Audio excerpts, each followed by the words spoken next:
दोस्तों, आज का हमारा टॉपिक सक्रियण ऊर्जा है, जिसे अंग्रेजी में एक्टिवेशन एनर्जी कहते हैं और इसे ई से प्रदर्शित करते हैं। तो सक्रियण ऊर्जा क्या होती है, इसे एक उदाहरण के द्वारा समझते हैं।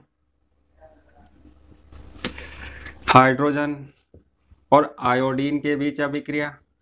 इस अभिक्रिया में हाइड्रोजन आयोडाइड बनता है। यह अभिकारक है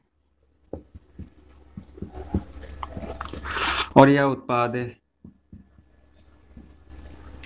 अभिक्रिया को होने के लिए, अभिकारक को उत्पाद में बदलने के लिए ऊर्जा की आवश्यकता होती है और इसी ऊर्जा को सक्रियण ऊर्जा कहा जाता है। दोस्तों, किसी भी अभिक्रिया में अभिकारक से डायरेक्ट उत्पाद नहीं बनता है। अभिक्रिया डायरेक्ट नहीं होती है, बीच में कुछ बनता है। हाइड्रोजन का अणु, दोनों परमाणुओं के बीच में एक सहसंयोजक बंध होता है। आयोडीन का अणु, यहां भी एक सहसंयोजक बंध होता है। जब अभिक्रिया होती है तो अभिक्रिया में अभिकारक के अणु आपस में टकराते हैं, इनके बीच में टक्कर होती है और टक्कर से बंध टूटना प्रारंभ होते हैं।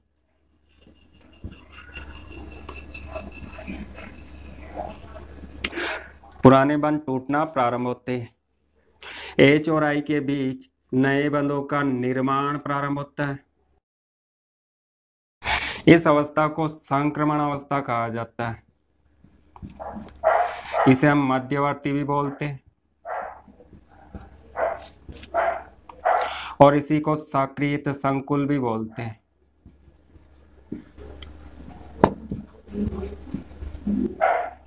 तो अभिकारक से सबसे पहले मध्यवर्ती बनता है।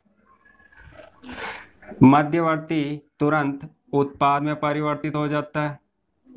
पुराने बंध गायब हो जाते हैं और नए बंधों का निर्माण हो जाता है।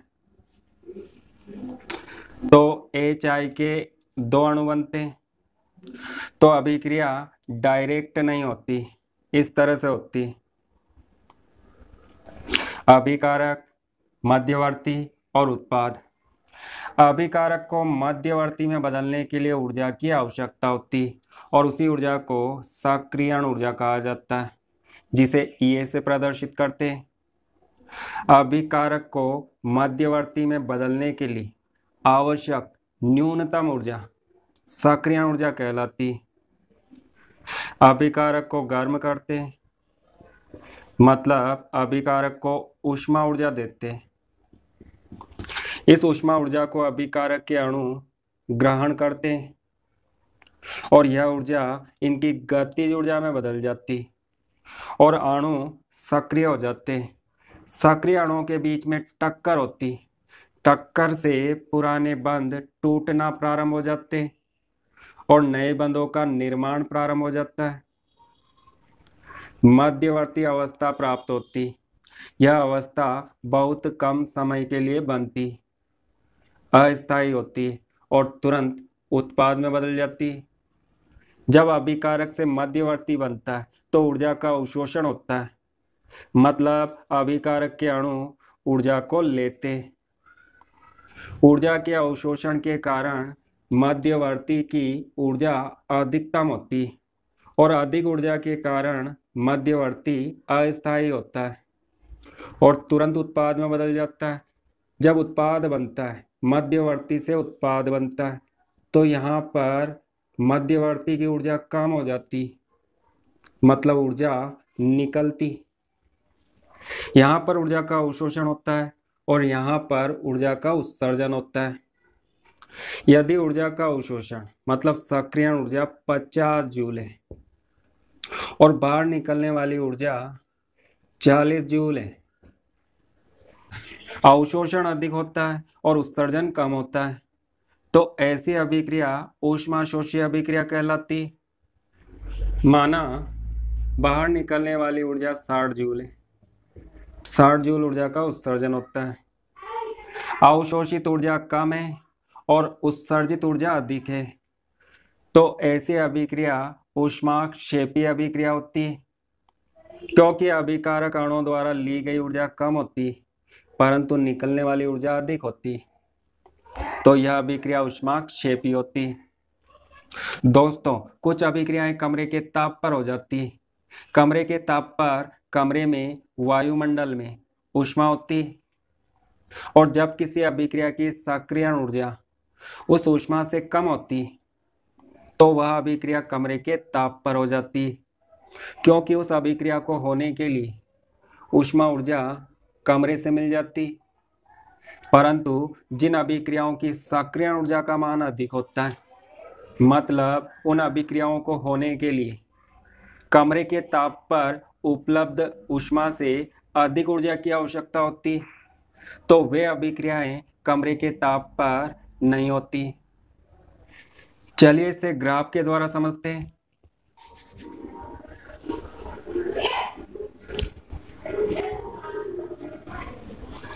इस अक्ष पर अभिक्रिया की प्रगति को लेते हैं।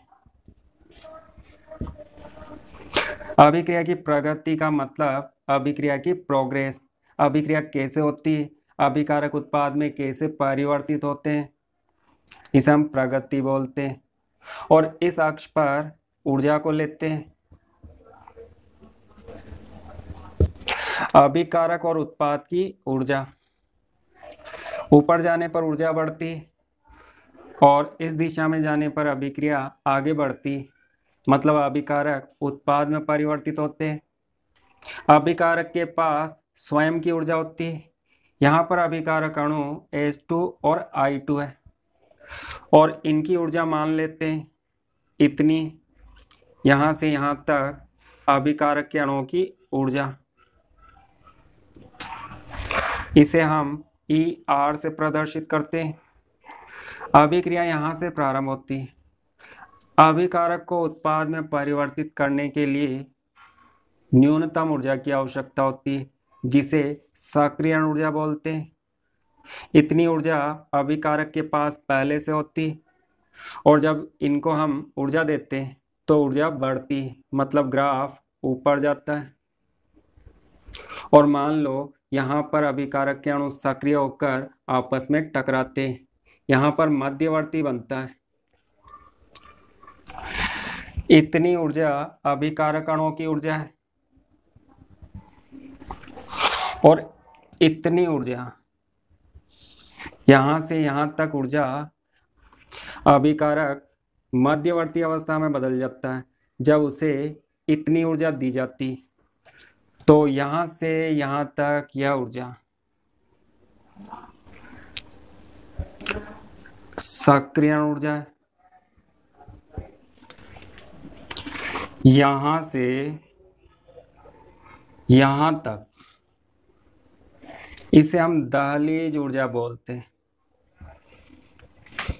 और यहाँ से यहाँ तक यह अभिकारक की ऊर्जा है। और इस दहलीज ऊर्जा में से इस अभिकारक की ऊर्जा को हटा देते हैं, तो प्राप्त यह ऊर्जा सक्रियण ऊर्जा कहलाती।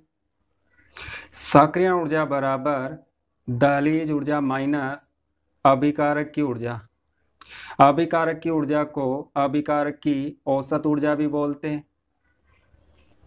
यहाँ पर मध्यवर्ती अधिकतम ऊर्जा अवस्था में होता है, मतलब इसकी ऊर्जा अधिक होती, तो यह अस्थायी होता है और तुरंत उत्पाद में परिवर्तित हो जाता है। जब यह उत्पाद में परिवर्तित होता है तो ऊर्जा निकलती, मध्यवर्ती से उत्पाद बनते समय ऊर्जा निकलती, तो ग्राफ नीचे की ओर जाता है। ग्राफ यहाँ तक भी जा सकता है और इससे नीचे भी जा सकता है। अभी हम मान लेते हैं कि यहाँ पर हमें उत्पाद प्राप्त हो जाता है। सक्रियण ऊर्जा अभिकारक के अणुओं के द्वारा अवशोषित ऊर्जा, और इसे हम मान लेते हैं 50 जूल, यहाँ से यहाँ तक 50 जूल। और जब उत्पाद बनता है तो इतनी ऊर्जा बाहर निकल जाती, इसे हम मान लेते हैं 40 जूल। ऊर्जा का अवशोषण अधिक होता है और उत्सर्जन कम होता है। यह ग्राफ ऊष्माशोषी अभिक्रिया का ग्राफ है। यहां से यहां तक इतनी ऊर्जा उत्पाद की ऊर्जा होती है।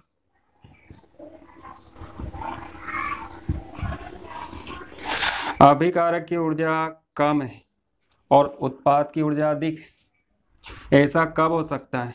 जब अभिक्रिया में ऊष्मा का अवशोषण होता है, क्योंकि किसी भी ऊष्माशोषी अभिक्रिया में अभिकारक की ऊर्जा कम होती है और उत्पाद की ऊर्जा अधिक होती है। उत्पाद की ऊर्जा और अभिकारक की ऊर्जा में अंतर को डेल्टा एच से प्रदर्शित करते हैं, जिसे अभिक्रिया की एंथैल्पी में परिवर्तन बोलते हैं। चूंकि उत्पाद की ऊर्जा अधिक है और अभिकारक की ऊर्जा कम है, तो अधिक में से कम को घटाते हैं, तो डेल्टा एच का मान धनात्मक प्राप्त होता है। ऊष्माशोषी अभिक्रियाओं के लिए डेल्टा एच धनात्मक होता है। ऊष्माक्षेपी अभिक्रिया में यह ग्राफ नीचे चला जाता है।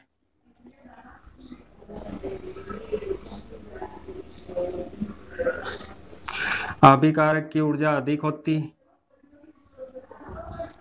और उत्पाद की ऊर्जा कम होती है। और जब डेल्टा एच का मान निकालते हैं, उत्पाद की ऊर्जा में से अभिकारक की ऊर्जा को घटाते हैं, तो डेल्टा एच ऋणात्मक प्राप्त होता है। ऊष्माक्षेपी अभिक्रियाओं के लिए डेल्टा एच का मान ऋणात्मक होता है। अभिकारक के अणुओं को सक्रिय करने के लिए सक्रियण ऊर्जा की आवश्यकता होती है और इसे हम मान लेते हैं 50 जूल। यहां से यहां तक सक्रिय होने के लिए आवश्यक ऊर्जा 50 जूल। यहां पर मध्यवर्ती बनता है और वह उत्पाद में बदल जाता है, और यहां से यहां तक बहुत अधिक ऊर्जा बाहर निकल जाती, मान लेते हैं 60 जूल ऊर्जा बाहर निकल जाती। ऊर्जा का अवशोषण कम होता है और उत्सर्जन अधिक होता है। अभिक्रिया में कुल मिलाकर ऊष्मा का उत्सर्जन होता है। यह ऊष्माक्षेपी अभिक्रिया होती है। तो दोस्तों, हमने क्या समझा? आर्हेनियस के सिद्धांत के अनुसार अभिक्रिया अभिकारक अणुओं के बीच टक्कर से होती है। यह आर्हेनियस का संघट्ट सिद्धांत है, मतलब टक्कर का सिद्धांत है। और इस सिद्धांत के अनुसार अभिक्रिया अणुओं के बीच टक्कर से होती है। टक्कर में पुराने बंध टूट जाते हैं और नए बंध बनते हैं। अभिकारक मध्यवर्ती बनाता है। मध्यवर्ती अस्थायी होता है क्योंकि इसकी ऊर्जा अधिक होती है और यह तुरंत उत्पाद में बदल जाता है। अभिकारक से मध्यवर्ती के निर्माण के लिए आवश्यक ऊर्जा को सक्रियण ऊर्जा कहते हैं। इसे E से प्रदर्शित करते हैं। आप इसे नोट कर सकते हो। सक्रियण ऊर्जा को हम इस तरह भी परिभाषित कर सकते हैं। किसी अभिकारक को उत्पाद में बदलने के लिए आवश्यक न्यूनतम ऊर्जा को सक्रियण ऊर्जा कहते हैं। पहले अभिकारक को मध्यवर्ती में परिवर्तित किया जाता है और बाद में मध्यवर्ती उत्पाद में बदल जाता है, तो हम इस तरह भी सक्रियण ऊर्जा को परिभाषित कर सकते हैं। दहलीज ऊर्जा और अभिकारक की औसत गतिज ऊर्जा, इनका अंतर सक्रियण ऊर्जा के बराबर होता है। पदार्थों में अणु होते हैं, परमाणु होते हैं। किसी पदार्थ के सभी कणों की ऊर्जा समान नहीं होती। इसकी ऊर्जा 10 है तो इसकी 11 हो सकती है, इसकी 10, इसकी 9 हो सकती है। तो जब हम किसी पदार्थ की कुल गतिज ऊर्जा की बात करते हैं तो वह गतिज ऊर्जा औसत गतिज ऊर्जा होती है। दहलीज ऊर्जा में से औसत गतिज ऊर्जा को घटाकर अभिकारक की सक्रियण ऊर्जा को ज्ञात कर सकते हैं। अभिक्रिया का वेग और सक्रियण ऊर्जा में उल्टा संबंध होता है। वेग सक्रियण ऊर्जा के व्युत्क्रमानुपाती होता है जब किसी अभिकारक की सक्रियण ऊर्जा का मान अधिक होता है तो उसकी अभिक्रिया का वेग कम होता है, और जब किसी अभिकारक की सक्रियण ऊर्जा का मान कम होता है तो उस अभिक्रिया का वेग अधिक होता है। अभिकारक के अणु आपस में टकराना चाहते हैं तो इन अणुओं को हम ऊर्जा देते हैं। यह दी गई ऊर्जा सक्रियण ऊर्जा है। इस ऊर्जा पर अणु सक्रिय होकर आपस में टकराते हैं और उत्पाद बनाते हैं। मान लेते हैं सक्रियण ऊर्जा 50 जूल है। अगर इस ऊर्जा को हम कम कर देते हैं, सक्रियण ऊर्जा का मान कम कर देते हैं, तो अभिकारक के अणु तुरंत सक्रिय हो जाते हैं, क्योंकि इन्हें सक्रिय होने के लिए अब कम ऊर्जा की आवश्यकता होती है, तो ये तुरंत सक्रिय हो जाते हैं। अधिक से अधिक अणु सक्रिय होकर आपस में टकराते हैं। टक्कर की संख्या बढ़ जाती, अभिक्रिया का वेग बढ़ जाता है। उत्प्रेरक क्या करता है? उत्प्रेरक अभिकारक की सक्रियण ऊर्जा का मान कम कर देता है, तो अभिक्रिया का वेग बढ़ जाता है। आर्हेनियस ने वेग स्थिरांक, सक्रियण ऊर्जा और ताप के बीच एक संबंध बताया। इस संबंध को आर्हेनियस समीकरण कहा जाता है और इसे हम आने वाले अगले वीडियो में समझेंगे। बाय।